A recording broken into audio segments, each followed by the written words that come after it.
অসম গণ পৰিষদৰ কথা কি কম কি শুনিব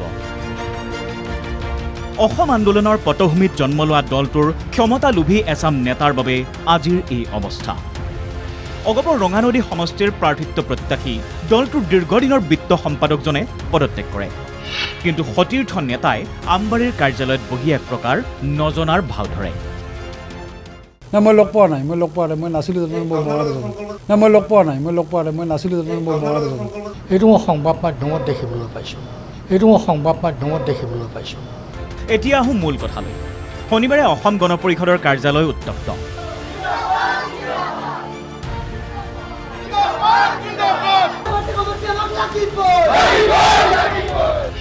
মধ্য গুৱাহাটীত প্ৰাৰ্থিত্ব লাগে ৰমেন্দ্ৰ নাৰায়ণ কলিতাক তাৰে দাবী জনাবলৈ আমবাৰীৰ কাৰ্যালয়ত কলিতাৰ সমৰ্থক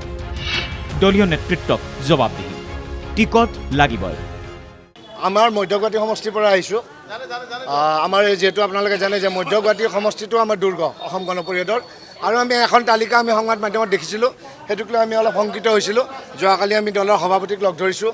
আৰু আজি আমাৰ সাংসদ দুগৰাকীক লগ ধৰিলোঁ যে মধ্যগুৱাহাটী সমষ্টিটো যিহেতু আমাৰ দুৰ্গ ছবাৰ কৰি আমাৰ তাৰ পৰা ৰমেন্দ্ৰ নাৰায়ণ কলিতা বিধায়ক হিচাপে হৈছে গতিকে আমাৰ এটা থকা সমষ্টি আৰু এই সমষ্টিটোতো আমাক লাগিবই ৰমেন্দ্ৰ নাৰায়ণ কলিতা পুনৰবাৰ আমাক টিকট প্ৰদান কৰিব লাগিব আৰু তেওঁলোকে আমাক আস্থা দিছে তেওঁলোকে আমাক দলীয় কাম কাজ কৰি চলাই যাবলৈ দিছে আৰু আস্থা দিছে আৰু আমি সাজু হৈছোঁ আগন্তুক 2026 চনত মধ্যগুৱাহাটী সমষ্টিত শ্ৰীযুত ৰমেন্দ্ৰ নাৰায়ণ কলিতাই নিৰ্বাচন খেলিব আৰু ৰাইজৰ আশীৰ্বাদত বিপুল ভোটত জয়লাভ কৰিব নেতৃত্বই আশ্বাস দিছে যে যথেষ্ট চেষ্টা কৰা হ'ব আমি কুৱেশ্যন কৰিছিলোঁ যে আপোনালোকৰ যিখন এলায়েন্সৰ মিটিং আছিল তাত মধ্যগুৱাহাটী সমষ্টিত ৰমেন্দ্ৰ নাৰায়ণ কলিতাদেৱ থাকিব লাগে নে নালাগে আপোনালোকে কথাটো উত্থাপন কৰিছে নে কৰা নাই তেখেতলোকে কৰিছোঁ আমাৰ যিখন 28 জনীয়া তালিকা আছিল 28 জন মানুহৰ আমি বিচাৰিছিলোঁ টিকট তাত ৰমেন্দ্ৰ নাৰায়ণ কলিতাদেৱৰ নাম আছে আৰু সেইটো সমাধান হোৱা নাই কাৰণে আমাৰ এলায়েন্স সম্পূৰ্ণ হোৱা নাই বুলি আমি এতিয়াও কৈ আছোঁ আৰু আমি সেইটো নোহোৱালৈ আমি এলায়েন্স সম্পূৰ্ণ হোৱা বুলি আমি নকওঁ নেতৃত্বই হেনো আশ্বাস দিছে বিজেপিক দিয়া তালিকাত কলিতাৰ নাম আছে অৱশ্যে সমষ্টি অনিৰ্দিষ্ট ফণীভূষণ চৌধুৰীৰ মতে সমষ্টিৰ ভাগ বতৰা এতিয়ালৈ হোৱা নাই আলোচনাহে চলি আছে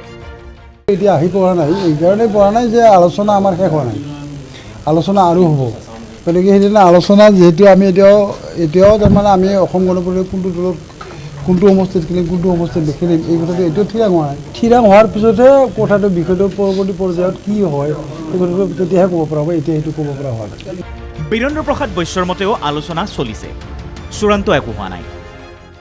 এতিয়ালৈতো আলোচনা প্ৰক্ৰিয়া চলি আছে সম্পূৰ্ণ নোহোৱালৈ কথা নকওঁ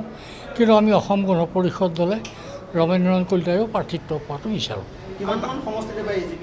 একো যিহেতু প্ৰচাৰ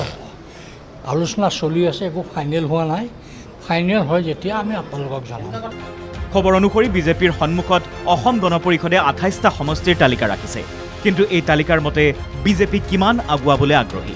আমাৰ হাতত পৰা প্ৰাৰ্থিত্বৰ তালিকা অনুসৰি খিলঞ্জীয়া অধ্যুষিত এলেকাৰ 8 বা 9টা আৰু সংখ্যালঘু প্ৰধান এলেকাত 20টাকৈ সমষ্টি অগপক এৰিছে বিজেপিয়ে